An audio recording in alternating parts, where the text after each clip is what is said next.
This episode of the BeanCast is brought to you by Content Marketing World, the world's premier content marketing event.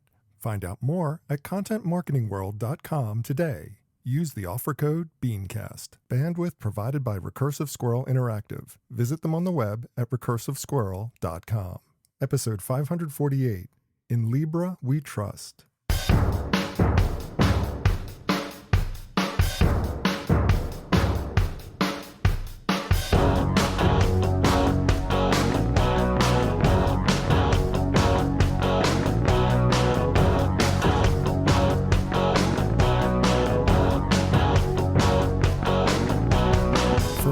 June 24th, 2019. It's time for this week's edition of the BeanCast, a weekly discussion about the news and issues facing marketers today. I'm your host, Bob North.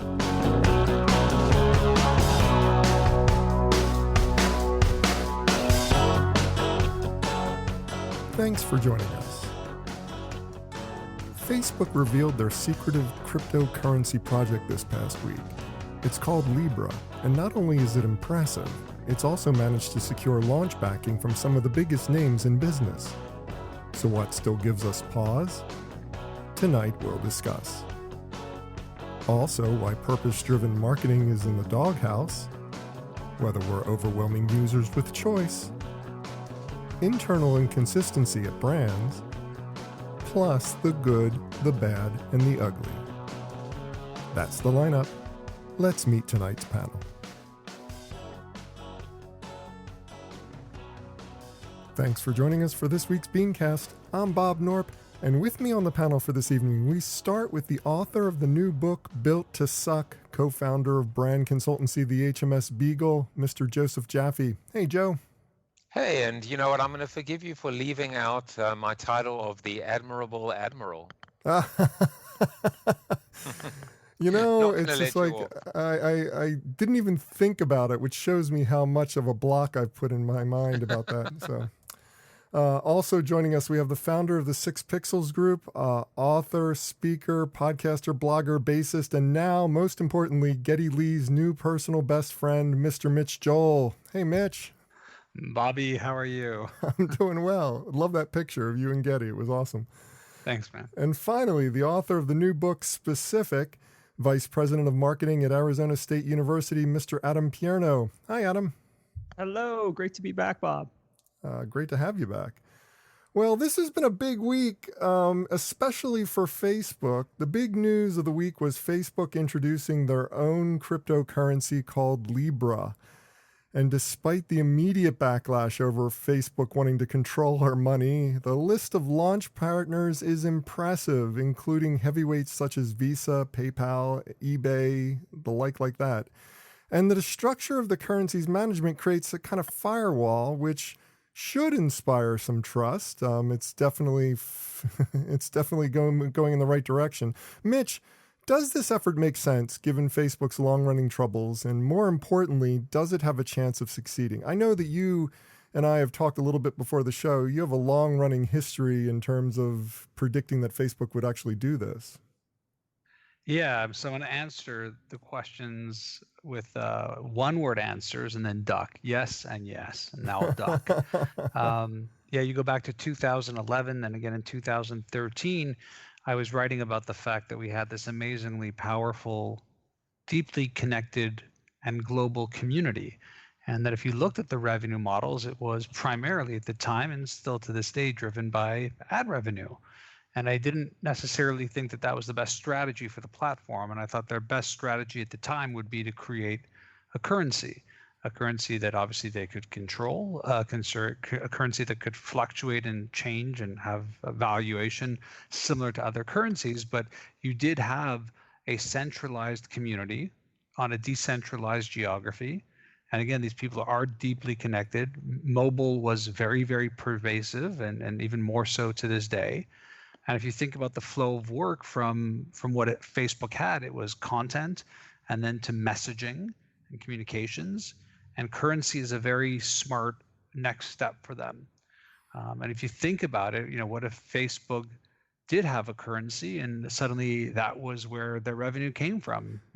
Think about the opportunity to have a unified currency that doesn't, if I have a dollar in Canada where I live and a dollar in US is not the same, it makes the whole equitable trade much more confusing and difficult. As ridiculous as that might sound, if you parlay that against the current banking systems, it's very rare that you see customers saying, well, I really love my bank. It's very rare that you see customers saying, I actually trust my bank. Look at all the scandals banks perpetuate day in and day out. Everything from overcharging or having people have to be signed up for services they didn't need, or rejecting them for services that they're entitled to. I'm not buying this. This part of the argument I have a little bit of objection to, because this idea that people love their bank. No, comparing Facebook to a bank, it's not the same thing to establish a currency as opposed to this is the place that just handles my money. It's a small distinction, but it's a very fundamentally different thing that we're talking about here. Well, of course you have. I mean, look, there's no doubt that currency is regulated by geographies and by governments. There's no doubt about that. But you've seen Bitcoin come in, and when they talk about trust in Bitcoin, it's not the same issue as trusting Facebook as a currency. Trust within Bitcoin is because we don't know the individuals with which the money is transferring through. If the money is transferring through an institution or a business like Facebook, I think my argument holds a lot of weight, because to me, I have no reason to distrust Facebook more than I have to distrust the current businesses that handle the government currency, which would be a bank. So I see the connection very lucidly. Facebook has been down this road before. I mean, like I say, we were talking before the show, trading back and forth our blog posts and podcast links as far as what we were predicting in the past. And Facebook credits got me thinking about virtual currency. That's where I first started to really think about this as being the thing that could be the future of money. And it surprised me when they took it away. It didn't make any sense, because I, like you, felt like Facebook needed to get in there. But, I think the trust issue still plays a big part of our argument right now in terms of the PR value of launching a new cryptocurrency. I mean, there's lots of cryptocurrencies being launched all the time. Not all of them have all the launch partners that Facebook has, but they have launches going on that either succeed or don't succeed based on the PR value and the word of mouth and the basic acceptance of the currency by the community. But and where Facebook is based, where they are, that they are a multi-billion-dollar company with a lot of infrastructure and a lot of reserve cash. They're actually better positioned financially to handle that than an individual with a couple friends looking to raise some money to start their own. Agreed. Facebook is better positioned to do it, except that they also have all this bad PR going on, and the trust issue is paramount for most consumers. So aren't they going to be skeptical? The problem with this is, and I'll pass it off after, and I hear this a lot, all the troubles and all.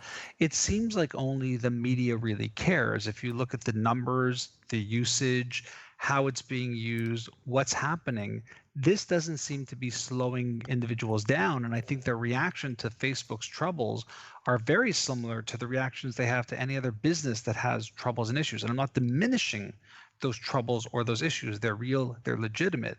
But we live in a world where they are being compared to other businesses who have the exact same amount of trouble. Retailers getting hacked, retailers having problems. I mean, every single industry from airlines on down have these troubles. When you have that many people on a platform or business working, you're bound to have all of those issues. And again, I'm not diminishing them. They're real, but they are very aligned to other businesses of that size and structure. It just feels to me a lot of the media attention is on that, but it doesn't seem to be impacting anything relevant to their revenue model, to users, to anything like that. Joe, you I think Joe or Adam, you were jumping in. Yeah, I mean, look, I'll jump in. I mean, the backdrop when I was writing, when I was writing Built to Suck, and people said to me, okay, so you're casting your crosshairs, or you're targeting all these large corporations. What about Facebook? What about Google? What about Amazon? Do they suck? And my answer was, if they don't already, they will. But by the way, Facebook already does. I mean, for everything Mitch said is spot on. And when you add unbanking, which is a pretty significant trend, especially amongst millennials and Gen Zers, essentially the cutting the cord approach, universal currency and why that makes sense. This makes sense for all the right reasons, except for one small picky fly in the ointment. It's Facebook. And, even in the source article that you sent around, I mean, some of the criticism is pretty damning, right? Facebook, we're one of the largest platforms on which damaging, disease-causing, life-ending misinformation is spread. But here's a global currency. So I think that there is a bit of a trust mismatch. And look, back to Mitch. I mean, I think he asks a really important question, which is this just once again, the pundits, and the commentators and the media all kind of creating a tempest in a teapot, or are there some really deep underlying, significant problems? And just to add one point to that, this whole global kind of power structure is starting off permission-based in the sense that it's going to be closed, and people are going to have to be vetted through the system. And according to what according to the press release, I guess Libra is laying out the fact that they will open up to more members at some point in time. I don't know if I trust that. I mean, it seems like a small little cabal of power players controlling what will be one of the largest systems the world has ever seen, and that's got to scare a lot of regulators and just even the man in the street. Well, but those are that's I mean, like if we just stripped out the word Facebook, that's exactly what banks are.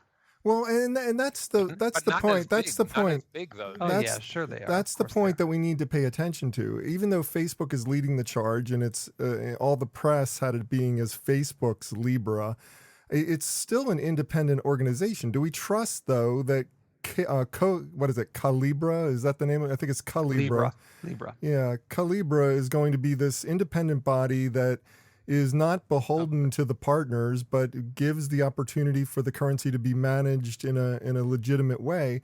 Do we trust that? Do we trust that these partners are not going to be getting all the data from all these transactions? It sounds like it's just a pacifying move to me. How could we trust that? I mean, all we have is this wonderful track record of trust from Zuck and from the Facebook group. No, we can't trust it. And yes, they will be tracking everything and using it to build shareholder value, which is great for shareholders. But as far as, government regulation, yikes.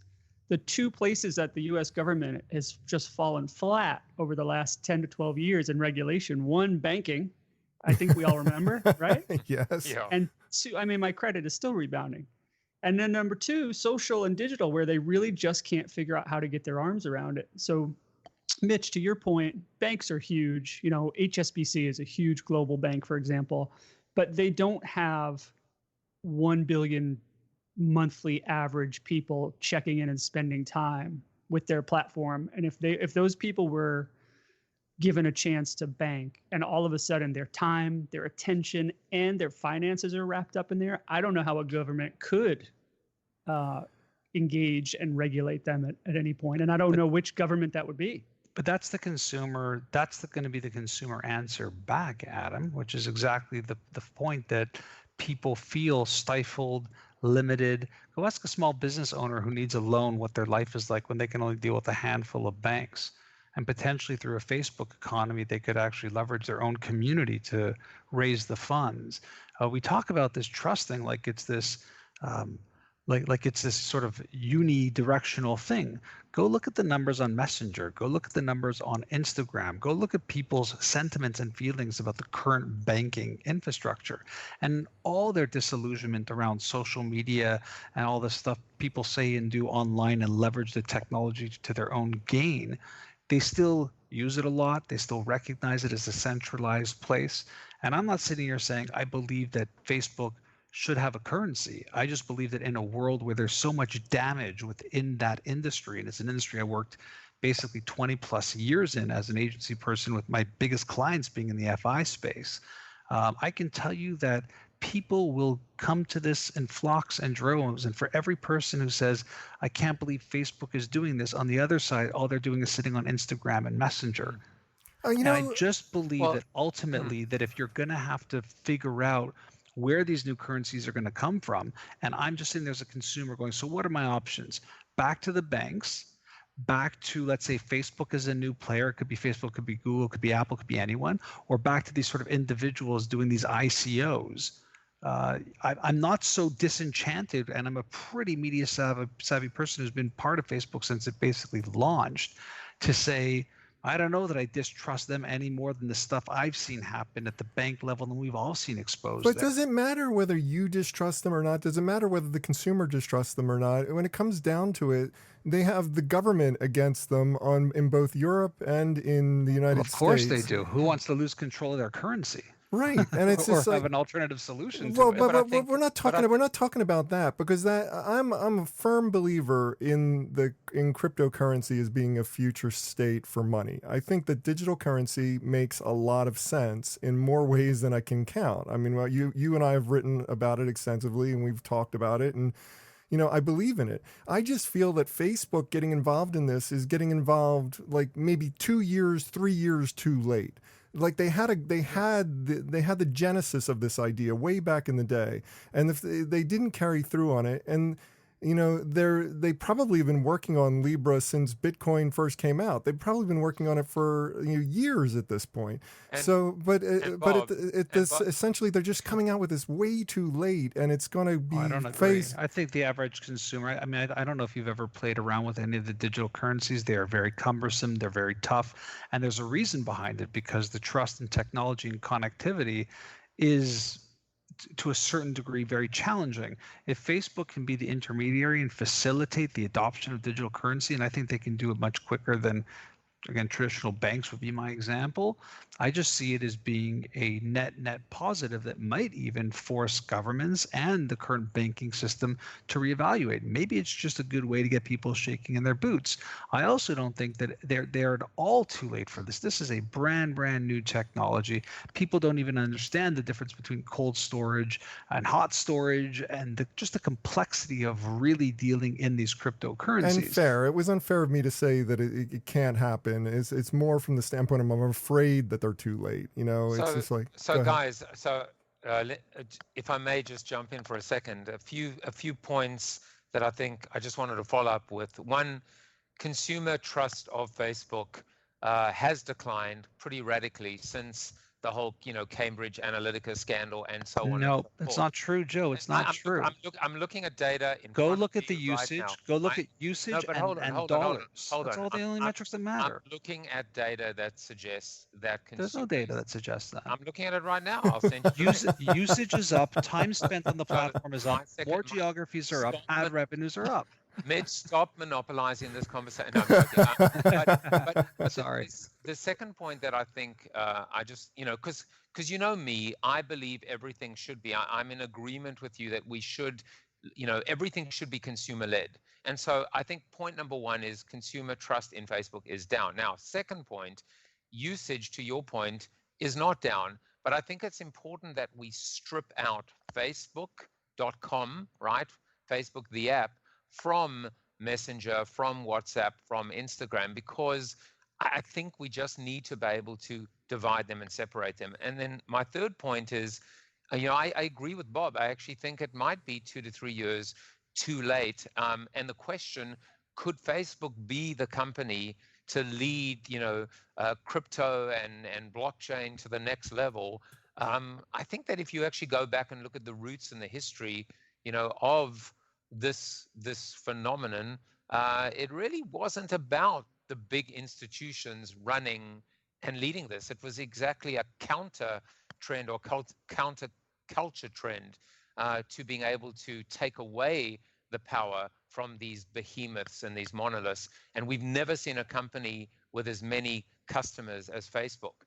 For all those reasons, I think some positive and some negative, I would have to bet against. I mean, I wouldn't put. I put all my Bitcoin on it, but not my real currency. But I think it just might be a little bit too late for them. But we'll see. Also, just to be clear, this Libra platform is not cryptocurrency in its current infrastructure. Right. If you actually look and see what it is the actual place where I think the average consumer, if you stripped out the name Facebook, would say, I'd be in all in on that. The fact that it's got institutions behind it and all this sort of chicanery that we see in the current platform are completely removed and transparent. It's through viable and reasonable businesses, multiple ones that have had multiple transactions. I think that, again, if you just stripped out the name Facebook and said there's a new currency called Libra, this thing would be rocketing up the charts right now. Yeah, maybe. But by the way, what's so interesting is that the name Libra, when you actually look at it, right, the scales of justice, justice is blind. To me, this is like, who farted? Because the answer is it's always the person who says that. So this is like Google saying, don't be evil. It's a little kind of telling. I think that they've selected something that is meant to be so objective and so unbiased and so balanced, when the reality is they really are anything but. Good points all. Really, really good points. And surprising, considering we weren't so sure about this topic before we jumped into it. That's because Mitch is so brilliant. Yeah, I will go with that.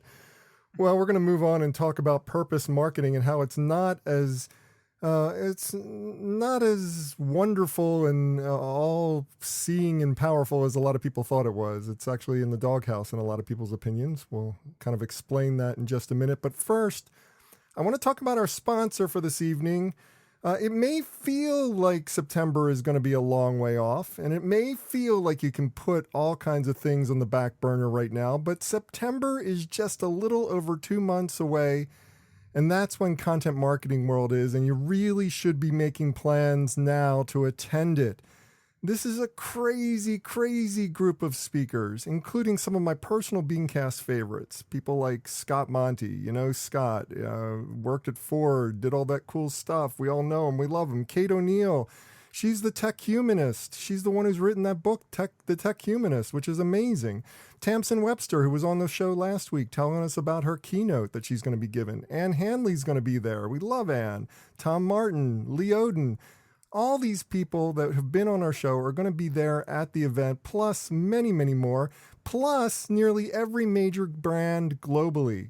That's almost every major brand is going to be at this event. Talk about a new business prospecting horde. It's amazing.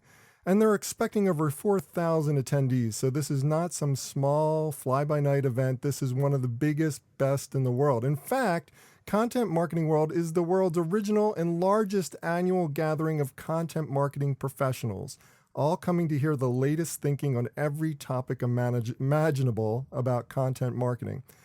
And agency people out there, you're the people I'm talking to right now. You're the ones I want to really reach out to. If you don't believe me that this is a conference for you, the Content Marketing Institute, that's the company that puts on Content Marketing World, the agency behind it, they just released a comprehensive agency survey that shows that content marketing is rapidly becoming one of the biggest priorities for the ad world. You can check out their survey, go to contentmarketinginstitute.com, and you can check it out for yourself. So come on by, come to this event, check out the agency track of sessions that they have, or the branded content track.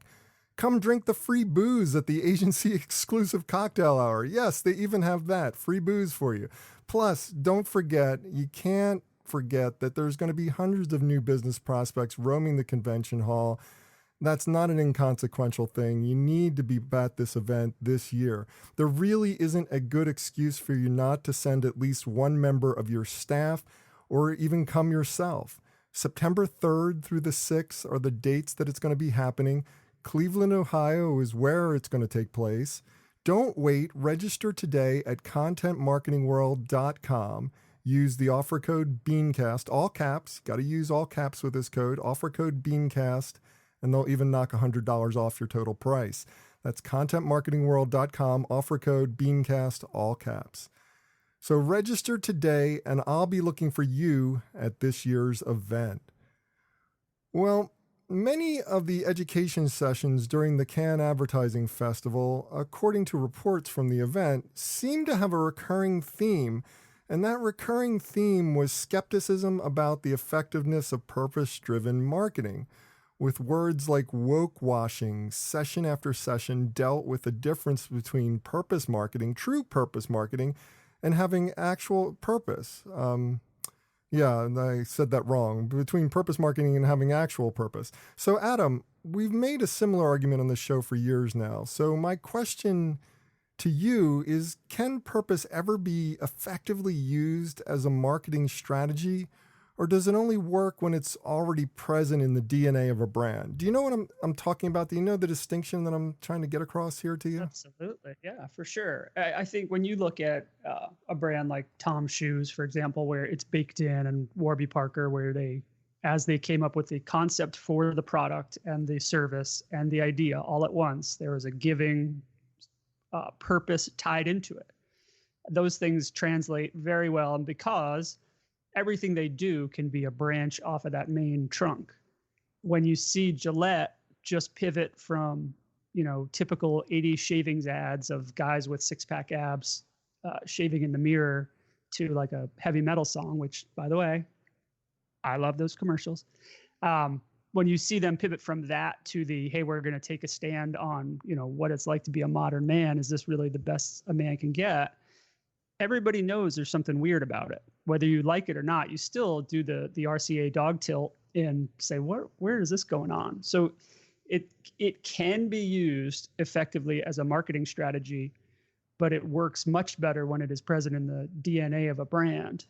In the article and in the weirdly in the press release that Unilever released at the same time, they referenced some of the other campaigns that showed up at Cannes, like the Kaepernick Nike campaign, which Nike is a performance brand.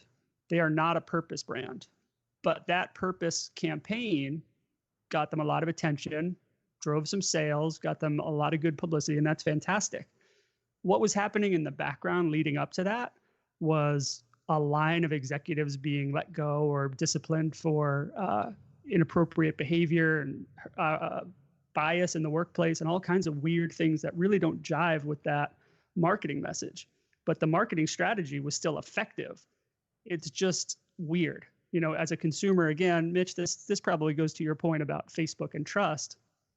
We know that. I read the articles because I'm reading articles about the brands that are putting new work out in the marketplace.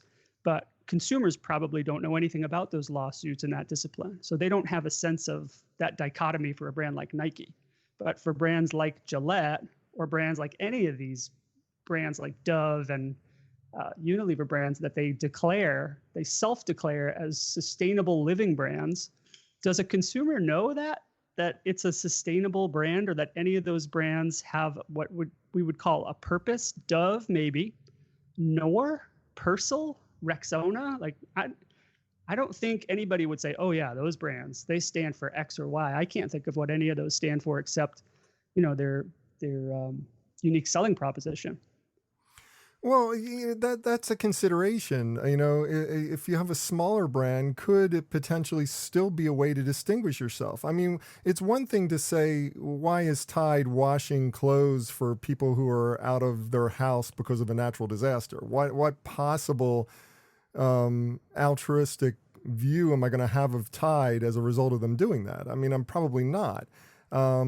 But, that's the skepticism that comes with a big brand. If a small brand were to do that, it might come out as seeming like, oh, wow, they're really caring about the community. They're really doing something. I mean, there's an argument either way that there are potential opportunities for purpose-driven strategies to be applied in effective ways to get attention and to drive sales without seeming like you're just reaching into the pockets of individuals on the back of some kind of natural disaster or some kind of need that you have no association with, other than you want to take advantage of that need. Well, I think it's also a function of what you believe as a consumer. And I think Tide is a great example where sending machines so that people who may not have access to them or helping to clean their clothes when they might be going through something, I might as a consumer perceive that as being good and giving back to a community that has supported you and helped you grow in your business. A cynical Mitch might be more like, why are you trying to capitalize off of a moment of trouble? And I think if brands like that didn't step up, the biggest complaint would be, why are brands like this not stepping up? And I think to speak to what Adam was talking about in terms of Nike. I don't know if I believe in that performance versus purpose model. I mean, it's easy to forget, but Nike with Just Do It was a purpose. It was this thing that you can get up off your couch and go for a jog, which they essentially created, and not be a top level performance athlete, but just move because that might change your life and make your life better. And I think that they've perpetuated that over the years and extended that brand in different ways, that it is core to who they are. I also think, Bob, that you're right, that one of the things we see is one of the core tenets in this massive new market that we call DTC, direct to consumer. One of the core tenets is that they have a purpose, that you feel that there's that bespoke reason, something more than just the fact that they're cutting out the middle person, but they're connecting to you as an individual. Even Gillette, we can speak about the best a man can get, but many people are already forgetting very short while ago their latest ad where they were having a transgender person shave for the first time, what that experience was like. And that got all types of positive attention, but the negative attention that was there for the one that came before that almost seems to overshadow them continuing down to try and reposition and redirect the brand. And again, I don't know why there is this whole sort of, is it Patagonia good or is it so-and-so not fair? I think being socially responsible and then trusted don't have to necessarily go hand in hand. And I think brands demonstrating along the way, whether it's through campaigns or activation or an experience, that they're trying to do things that are socially relevant. I don't know if it bodes well for us as pundits to come in and smash that down. And I don't think that doing those actions should only be relegated to the bands where it's built into their DNA. I think everybody can do that. I mean, let's compare how much money we all give to charity. It's going to be varied and different. I don't think this conversation is all necessarily about smashing down or bashing down purpose-driven marketing. I think purpose-driven marketing... Well, it is, because it's called woke washing, it's called trust washing, and it's coming from people who might be the ones that we might slam down for doing that specifically in some sort of ironic twist of can. But what's driving the conversation is purely based on how much sales are being driven from this tactic. And I think that's the core of the problem. The core of the problem is that we are looking at these tactics as being all about driving sales instead of being corporate good citizens or somehow projecting some kind of humanity into our brand that doesn't necessarily tie directly back to sales, at least not immediately, and gives you a long-term view of what your brand should stand for. But it reminds me, Bob, of several years back, Walmart redid a lot of this packaging, and it wound up making them hundreds of millions of dollars. Now, they did it in an effort to cut down on environmental challenges and emissions and stuff like that. And in turn, they got bashed because it made them hundreds of millions of dollars more. And it was an unintended consequence, or maybe they knew, who knows. But I just don't know that we can sit here and pick at each one and say whether that one is real or that one isn't. I think we all know people who work at brands and agencies and who want to take whatever brand they're working on and try and inch it up a bit further to do good things. And I just feel the whole trust washing and woke washing, because the conversation was generated out of conversations happening out of Unilever and people like Alan Jope and Keith Weed at Cannes, questioning the merits and value, meaning it has to be in the DNA or it's not real. And I sort of call BS on that.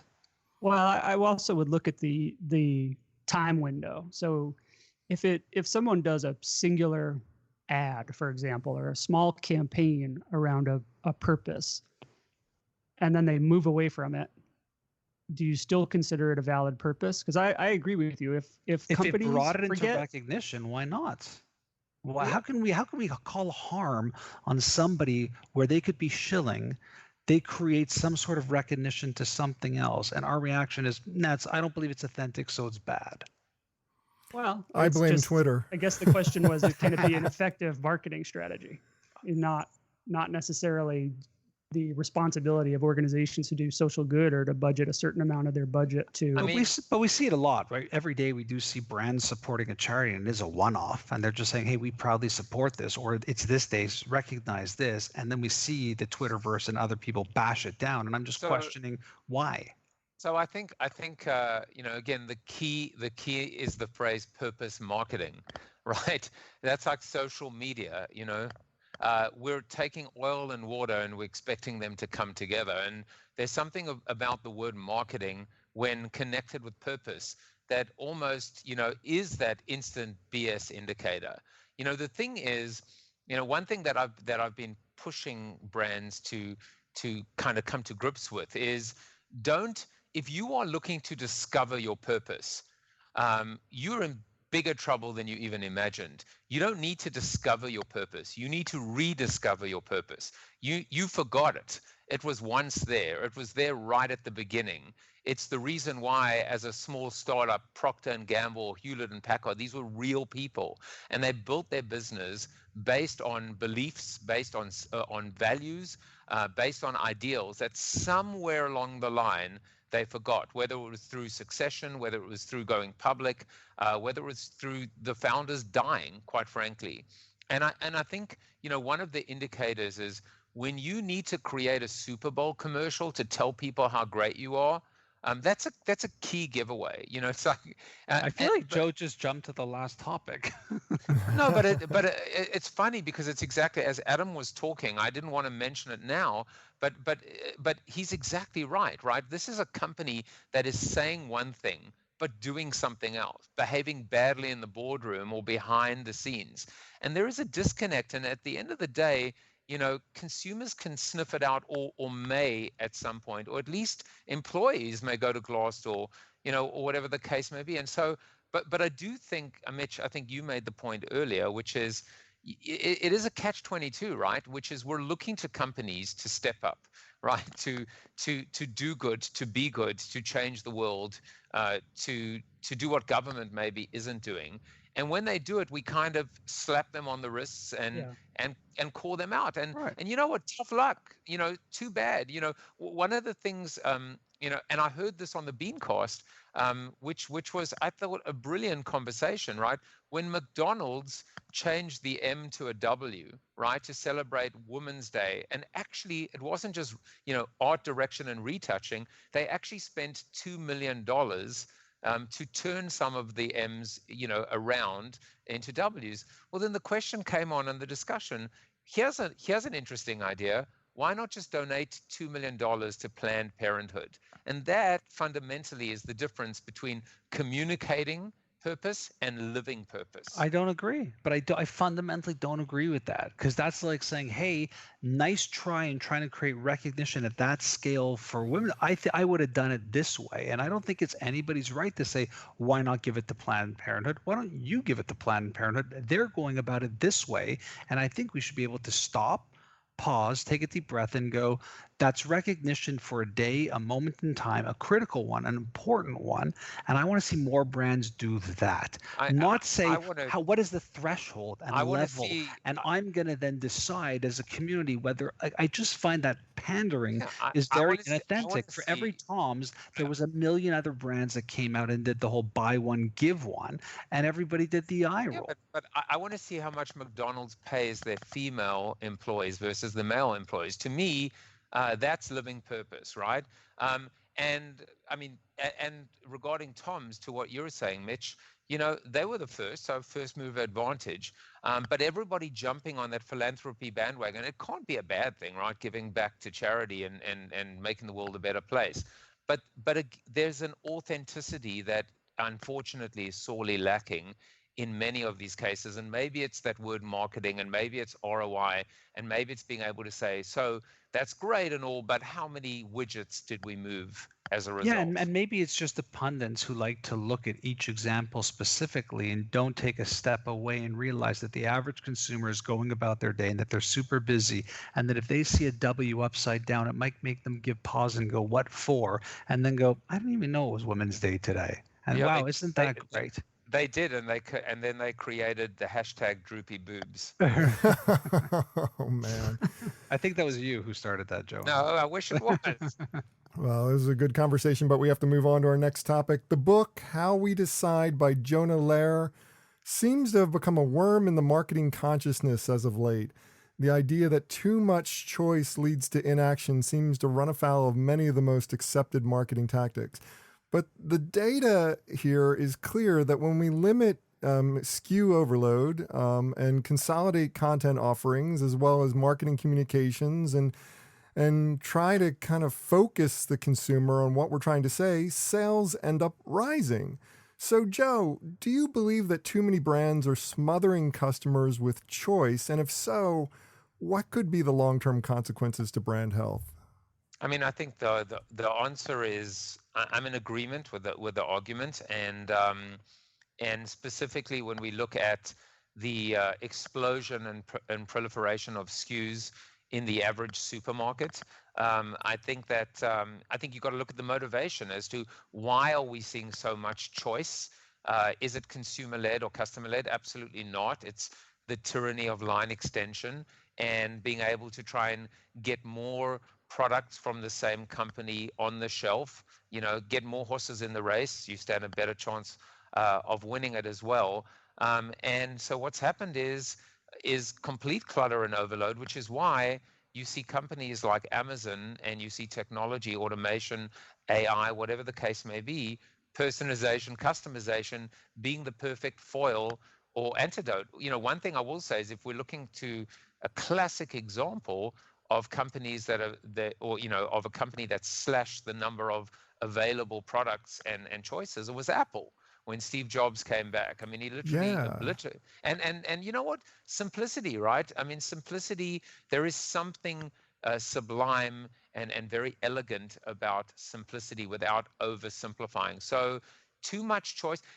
I just want to add one more point about this, which is too much choice without the means of being able to filter and sort and select is a fool's errand. But I am a believer, as I'm sure all of us are on this panel, that with technology and with smart decision making and customization, we can actually empower consumers, or consumers can empower themselves to get to the right outcome and buy the right product. So one is How We Decide by Jonah Lehrer came out in 2009. This was before the crazy scandal that he endured in 2013. And since this book has been taken off sale and has been up for internal review. So we might want to shift that book over to The Paradox of Choice by Barry Schwartz, which stands up to time as a similar message, just to keep the BeanCast in the clean here. And I'll take a bit of a differing perspective. I agree in a macro term, but unfortunately we don't live in a macro world. And if you take the idea of you don't walk into a supermarket and see a million choices of toothpaste in the sense of it all being the same toothpaste, what you're seeing is different flavors and kinds as people's flavors and tastes change and adapt, and they want to maintain their market and move it forward. So I think there are certain categories and verticals where this makes sense, and I think there's other categories and verticals where it makes no sense. I mean, take Netflix as an example. Very few people suffer from analysis paralysis when it comes to Netflix, and Netflix is basically, for a small monthly fee, giving you access to an entire library of movies versus you're going and buying a physical movie, and off you go. And also the nature of how it works by monthly fee is you can ditch it and try something else, and there's no harm, no foul with it. So I think that the world's changing a lot. And I think that even the Zappos model, which again Amazon acquired, changed the game as well, where you could order 15 different pairs of shoes and choose the one you want or the size you want and ship back with a lot of ease. So as much as I believe in what Joe is saying, and I believe in the paradox of choice and what that means, I do wonder if technology and these new business models have actually maybe shifted that a bit on its head, and that consumers, because of technology, like Joe said, have become much better at filtering or more better at searching and finding what they want, or maybe even enjoy browsing a little bit more because it can be done in a much more simplistic way on your phone or a screen. A few things I gotta say this. A few things about this. You use the example of Netflix. Big Trouble, the thing that they struggle with is how to recommend to you exactly what you're going to want to watch, because the overwhelming choice of Netflix is what can drive a person to leave the network. So they consumers, but the data would also say the consumers want more choice on that but platform. let me continue. It's just like the same thing with Amazon. You know, we love Amazon because it can give us everything we want, but we don't love Amazon because there's too many choices. That's why Amazon Choice rises to the top. I know there's a lot of skepticism about how that works, but it's still, it helps to make sense of this massive list of products. Filter, I mean, people are looking for simplification always. Well, you know, I think it just depends where. I'm not sure it's we can just paint that across all products and services. I'm not sure. That's true. I mean, I think if you look at a brand like when I hear SKU, I go to the grocery store in my mind, and I think a brand like Oreo is a real beneficiary of having a lot of choice. When they were just one SKU, it was chocolate with cream center. But now they've cut out this niche of being, you know, all these unique flavors, and they're really smart the way they do flash sales, and they've really. And if I can tag on, Adam, you know, just add on. I mean, it's just like width on a grocery store shelf is more important than depth on a grocery store shelf. Absolutely. So think about chips and cereals. Like, that's what I'm saying. There's certain products and lines where you're like, actually, no, give me more. Let me as a consumer filter more. It might even be more niche. I happen to be nerding out on fountain pens, and so the more I see on this. One second before you get on fountain pens, let Adam finish. Oh, sorry. Oh yeah. I've worked on a couple of brands that featured and led with choice. Cold Stone Creamery with you know, I don't know, 35 different flavors of ice cream and 100 different types of candy and things you could mix in, and a concept called the Counter Burger out of Southern California, which is essentially you walk in, they hand you a clipboard, and you can make anything from, I think it's 27 million combinations of choosing your bread, your patty, your protein, your whatever toppings you want on it.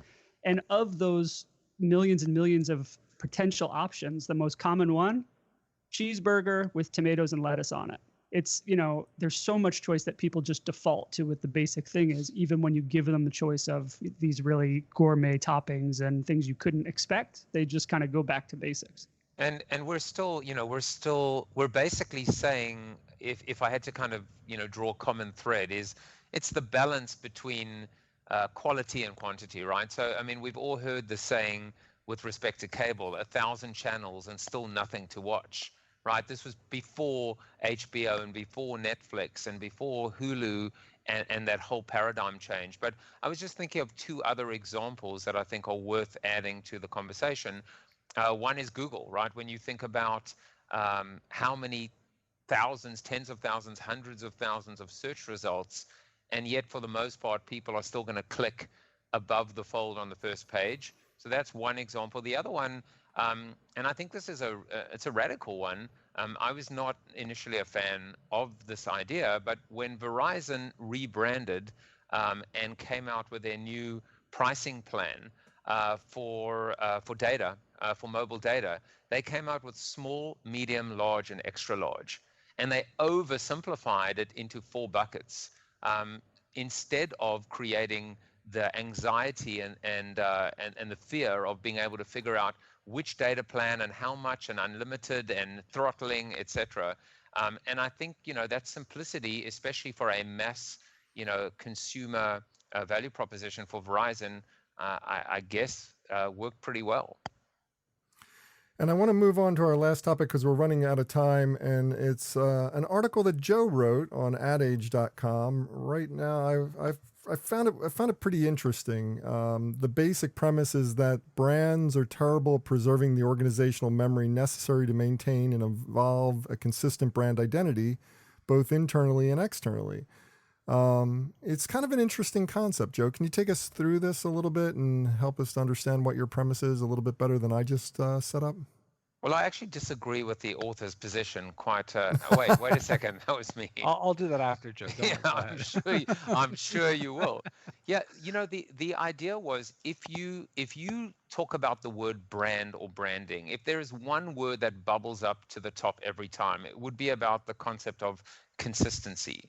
And when you look at brand guidelines, and when you look at the essence of what powers and strengthens a brand, it's all about that consistency. And I guess the point that I was making is really two. One is inside the organization, this goes back to Adam's point earlier, it's chaos. It's absolute anarchy, and so the constant reorgs and restructures and changing of the guard and the inconsistency that's happening inside the organization. And to me, it's a contradiction, but it's also a complete hypocrisy.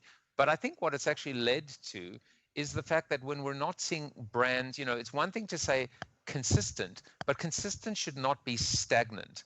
And I think what's really happened is because of all this change happening inside the organization, the look and feel, the Pantone colors, the kerning may kind of remain the same, but are brands in fact innovating fast enough, and are they evolving? And I think, it's a rhetorical question because they're not. And even when you look at something like a logo, I juxtaposed, the leaked Peter Arnell document with the infamous Pepsi rebrand, thousands and thousands of pages of all the science associated with this, logo redesign, and how many millions of dollars were paid to Peter Arnell. And at the end of the day, the Pepsi logo was just a complete ripoff, of the Obama logo, juxtaposed with Google, that literally bastardizes its logo every single day, changes its logo every single day on its homepage, demonstrating its creativity and demonstrating its ability to constantly change and evolve. And so that was essentially the premise, of the article. One thing that you said that really stuck out for me is, that idea that the CMO leaves the organization and a new CMO comes in, and then they fill the positions around them with their lieutenants that they bring in from their previous jobs or their previous experience. And you lose the cultural memory that's inherent within an organization. And for me, that's the crux of the article. For me, that's where you really got me. This idea that it's important not just to maintain consistency out in the marketplace, but maintain some level of consistency within the organization, so that the cultural memory of what has worked, what hasn't worked, what's right about us, what's not right about us. It doesn't mean that you can't evolve and change and have a new perspective brought in, but it's so important to have that basis, that baseline that you can always go back to. Yeah, that's the part that stuck out for me too, Bob. And you know what I believe it is? We think of memory or institutional memory as everybody remembering what we did. But Right. what it really is the institutional memory of the strongest brands is remembering why we didn't do the things that we didn't do. And when we came to that fork in the road saying, oh no, we choose this way because of this reason, and not that way's wrong. And when you replace all the people, they can kind of get a sense of the projection of the brand, but not really what some of those decisions that were made at those really big, important crossroads to help shape what the brand stands against, and not just, oh yeah, right, and this is the way it goes. Yeah, my real reflection on the article, which I thought was great, Joe, is that actually brands are really consistent. Humans are not. And that's the challenge that we always face. Like, I don't think, Google doesn't bastardize their logo. It actually brings it to life, because the people who are obviously maintaining that homepage, and I've met some of those people, know that they're the shepherds of this legacy and history. I want to maintain the integrity and cleanliness and simplicity of it, but still the playfulness of what the brand is. And, I was reminded very recently, I had an experience where I was actually flying overseas. And I arrive, and my connection was in Toronto, and there's a person there with my name, and they jet me on this car over to the lounge, and it's a special lounge for executive class, and I feel like and then I fly back, same exact route, same exact airline, and there's nobody there, and it's like you're left to your own devices, and you're like, well, it's sort of a 50% on that over experience business. It's like I paid any less on the way back, and it was that really sort of singed as I saw this article and had that like live experience where the brand is actually consistent, the look, the feel, the touch. It's the humans that are there that are not, and I think the problems are prevalent in things like when the new CMO comes in and stuff like that. And to me, it really boils down to what's more important here, the brand or your bonus, the Mm. brand or your ability to demonstrate that you are an agent of change. Because I think Joe is right. More often than not, this is the type of stuff that doesn't require change. Change something else. And by the way, I mean, this comes all the way back to the discussion on purpose. Maybe I think Adam, your point, and Mitch, what you were saying as well about the difference between these faceless, inanimate objects called corporations or brands, if you will, and humans. But in the case of even, you know, Adam, what you were saying, I think this talks about how companies, you know, whether they've forgotten something or just haven't remembered something, it's the ability to walk away from something that in fact did work at one time, but because of this need to actually change. One thing I actually said is there should be a it's ironic because we're all in the business of change, but there should be a moratorium on change when a new CMO comes aboard, because that way at least it will give them the time to respect the organism or respect, you know, the ecosystem. You know, funnily enough, I just want to you know, touch on Nike for a second. The reason why they can do the things like, you know, like get behind Colin Kaepernick is because it's part of the DNA of the company from the very beginning. Just do it. Will never change. It never should change. You know, just recently this week, I saw an article that Nike now have plus size mannequins in the stores. So it's one thing, you know, Dove, you know, kudos to them in terms of setting the ball, you know, in motion or the ball rolling. But now Nike, you walk in and it's not just kind of the skinny athletes, it's people just like you and me. And I think that demonstrates that it isn't just a campaign, you know, it is a commitment on their part. Well, I'll just sum this up real quickly. This is a good article. You should go and read it. So it's over on adage.com and definitely worth your attention. And Bob, it's very weird discussing the article, and I go, and this is what I meant by the article, and then Adam and Mitch go, well, here's what I took away, and Bob said, you know, I'm like, wait a second, maybe that was the purpose of the article.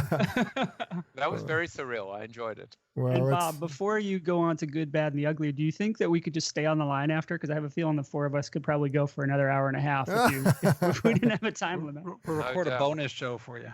There you go.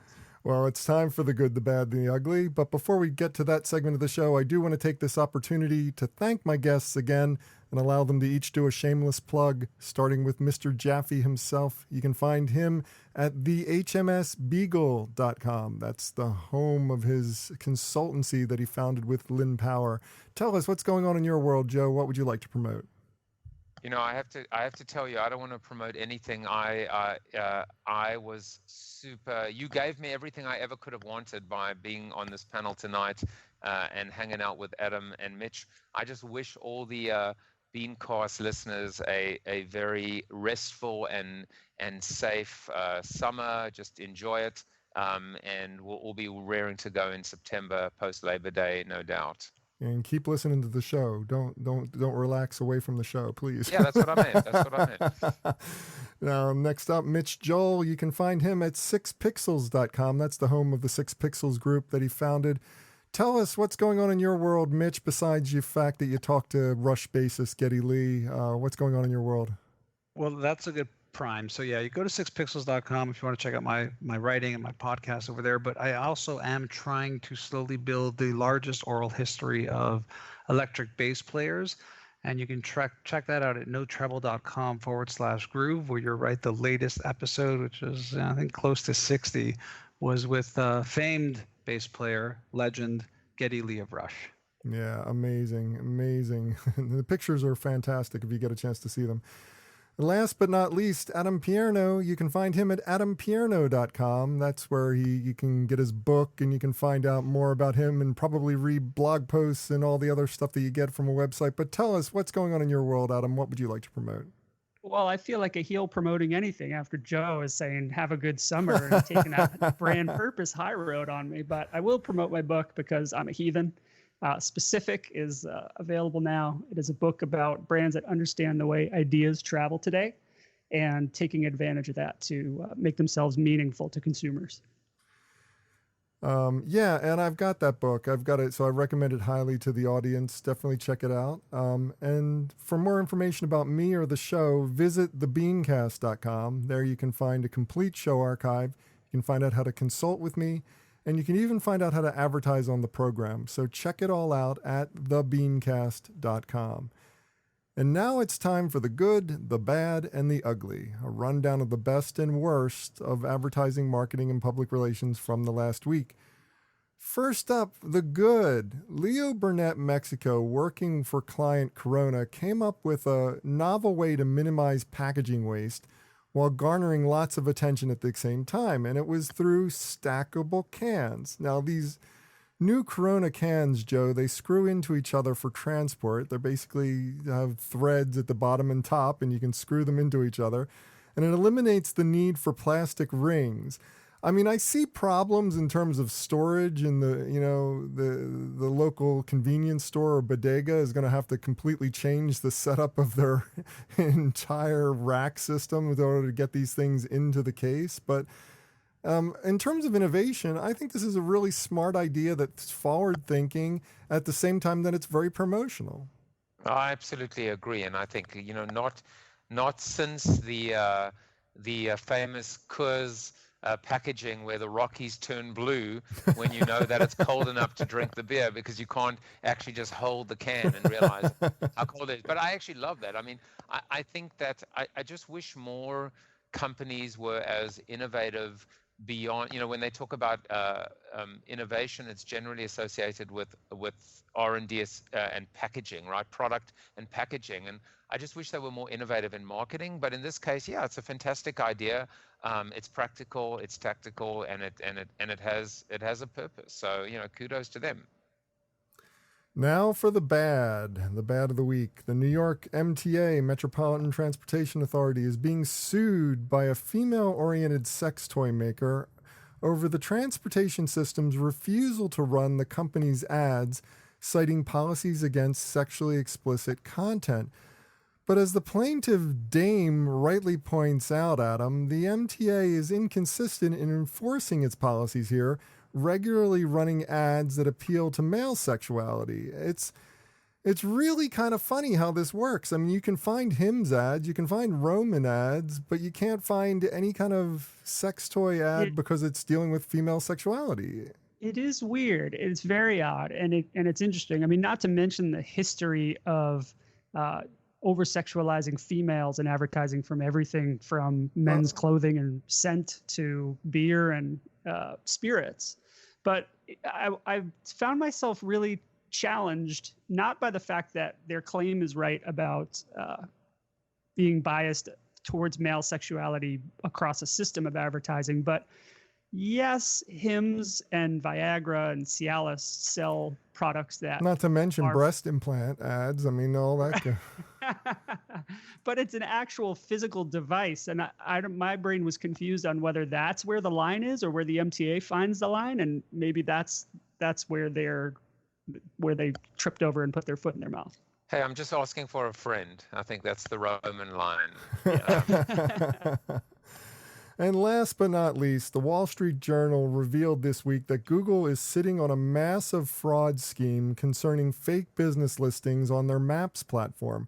And while they claim that they have eliminated 3 million such listings last year, the Journal found that in some local listing categories, as much as 13 out of 20 were false.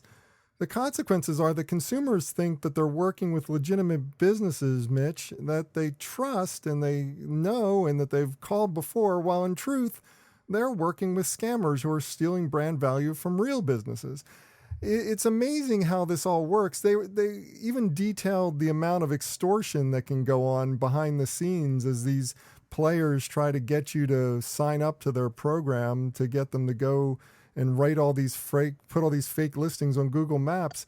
I mean, what can Google do about this? Google's profiting obviously from all this listing work going on, aren't they? And that's probably what makes it so that they're not so willing to take care of this. I feel like I'm the only human in the world that often feels bad for Facebook and Google. They develop these platforms to help make people connected and share information, and all these bad agents come in and do stuff with it, and then you're like, come on guys, fix this. If you think Google had problems trying to figure out which content is good or bad on YouTube, imagine how this is going to be to yourself. Hey Joe, I got a job for you. You need to go down to these 50 stores and see if they're physically there. Good luck. I know. It seems like a completely insurmountable problem. It's crazy. But it's something that's going to be haunting them for quite a long time. And it's something that everybody out there should be paying attention to in terms of the listings that are showing up on the maps. Don't necessarily trust them. Well, have a suggestion for this list or just want to discuss it? Comment online using the hashtag GBU. That's pound GBU. Well, that does it for this week's show. If you'd like to subscribe to this podcast, visit our website at thebeancast.com and click on the subscribe link. If you're an Apple Podcast listener, we've also provided a direct link to our listing there, or just search for the BeanCast in the podcast directory on the Apple Podcasts app. And whichever podcast directory you use, when you subscribe, please leave us a review. Got a comment? Have a question? We'd love to hear from you. Just send your emails to beancast@gmail.com. Opening theme was performed by Joe Seibel. Closing theme by C. Jax. Thanks for listening. I'm Bob Norp. We'll be back again next week. Hope you'll join us then.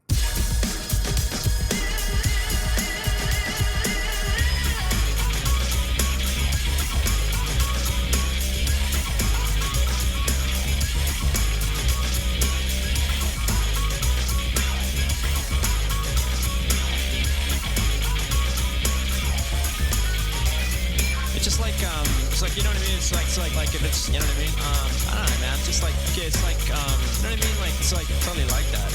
It's like, I don't know, like if it's, you know, it's like, you know what I mean? Yeah, it's just like kind of, it just seems like it's just like almost exactly.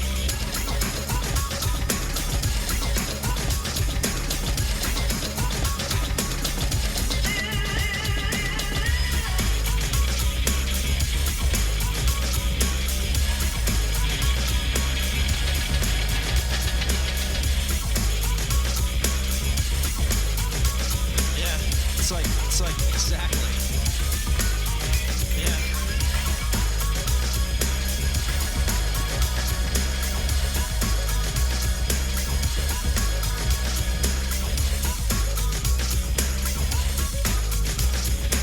You know what I mean? Exactly.